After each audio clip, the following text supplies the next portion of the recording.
ಚೆನ್ನಾಗಿ ಮಾಡಿದ್ದಾರೆ cinema. Basically richness ತುಂಬ ಇಷ್ಟ ಆಯಿತು, ಸಾಕಷ್ಟು ಖರ್ಚು ಮಾಡಿದ್ದಾರೆ. ಸುದೀಪ್ ಅವ್ರ ಸ್ಕ್ರೀನ್ ಪ್ರೆಸೆನ್ಸ್ ಇಷ್ಟ ಆಯಿತು. ಆ್ಯಂಡ್ ಒಬ್ಬೊಬ್ಬರು ಆ್ಯಕ್ಟ್ರುಗಳು ತುಂಬ ಚೆನ್ನಾಗಿ ಮಾಡಿದ್ದಾರೆ. ಚಿಕ್ಕಣ್ಣ ತುಂಬ ಚೆನ್ನಾಗಿ ಮಾಡಿದ್ದಾನೆ. ಪ್ರತಿಯೊಬ್ಬರು ಅವರವ್ರ ಕೆಲಸ ಚೆನ್ನಾಗಿ ಮಾಡಿದ್ದಾರೆ. ನಂದಕಿಶೋರ್ ಅವ್ರ ಡೈರೆಕ್ಷನ್ ಚೆನ್ನಾಗಿದೆ. ಆ್ಯಂಡ್ ನಮ್ಮ ಸುಧಾಕರ್ ಕ್ಯಾಮ್ರಾ ಅವ್ರ ಪ್ರತಿ ಫ್ರೇಮಲ್ಲೂ ರಿಚ್ನೆಸ್ ಕಾಣಿಸ್ತಾ ಇದೆ.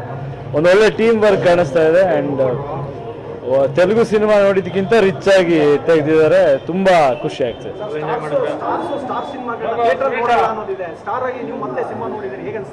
ಒಳ್ಳೆ ಅಲ್ವಾ, ಸಿನಿಮಾ ನೋಡೋ ಆಸೆ ಎಲ್ರಿಗೂ ಇರುತ್ತೆ, ಟೈಮ್ ಆಗಿರಲ್ಲ. ಸೊ ಇತ್ತೀಚಿನ ದಿನಗಳಲ್ಲಿ ಅದನ್ನೇ ಬೇರೆ ಬೇರೆ ಅರ್ಥ ಕಲ್ಪಿಸ್ತಾ ಇರಬೇಕಾದ್ರೆ ಅದನ್ನು ಬ್ರೇಕ್ ಮಾಡಬೇಕು ಅಂತ ನಾನು ಫ್ರೀ ಆಗಿದ್ದೆ, ಮೈಸೂರಲ್ಲಿದ್ದೆ. ಸಿನಿಮಾ ನೋಡಬೇಕು ಅಂತ ನಾನು ತರುಣ್ ಸುಧೀರ್ಗೆ ಫೋನ್ ಮಾಡಿದೆ, ಹಿಂಗೆ ನೋಡಬೇಕು ಅಂತಿದ್ದೀನಿ ಅಂತ. ಸುದೀಪ್ ಅವರೇ ನನಗೆ ಫೋನ್ ಮಾಡಿದ್ರು. ಅವ್ರಿಗೂ ಭಾಳ ಖುಷಿ ಆಯಿತು, ನನಗೂ ಖುಷಿ ಆಯಿತು. ಸೊ ಪದೇ ಪದೇ ಹೇಳ್ತಿರೋದು ಒಂದೇ, ಇಂಡಸ್ಟ್ರಿಯಲ್ಲಿ ಎಲ್ಲರೂ ಒಂದೇ. ಸಿನಿಮಾ ಚೆನ್ನಾಗಿ ನೋಡ್ಬೇಕು, ಕನ್ನಡ ಸಿನಿಮಾ ಎಲ್ಲರೂ ಖುಷಿಯಿಂದ ನೋಡಿ, ಎಲ್ಲರೂ ಫ್ಯಾನ್ಸು ಎಲ್ಲರೂ ಸಿನಿಮಾ ನೋಡಿ, ಇಂಡಸ್ಟ್ರಿ ಚೆನ್ನಾಗಿರಲಿ, ಎಲ್ಲರಿಗೂ ಒಳ್ಳೆಯದು.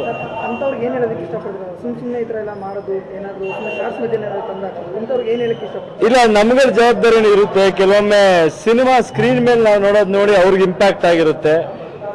ಸಿನಿಮಾ ಸ್ಕ್ರೀನ್ ಮೇಲೆ ಆಡೋದು ಬೇರೆ, ಎಲ್ದಿ ಕಾಂಪಿಟೇಷನ್ ಇರಬೇಕು. ಈಗ ಈ ಸಿನಿಮಾ ನೋಡಿದ್ಮೇಲೆ ನನಗೇನು ಅನಿಸಿದೆ ಅಂದರೆ ಇದಕ್ಕಿಂತ ಚೆನ್ನಾಗಿ ಸಿನಿಮಾ ಮಾಡಬೇಕು ಅನ್ನೋದು ಅನಿಸುತ್ತೆ, ಇದಕ್ಕಿಂತ ಚೆನ್ನಾಗಿ ಪ್ರೆಸೆಂಟ್ ಮಾಡಬೇಕು ಅಂತ ಅನಿಸುತ್ತೆ. ಅದು ನ್ಯಾಚುರಲ್, ಅದು ಒಳ್ಳೆಯದು.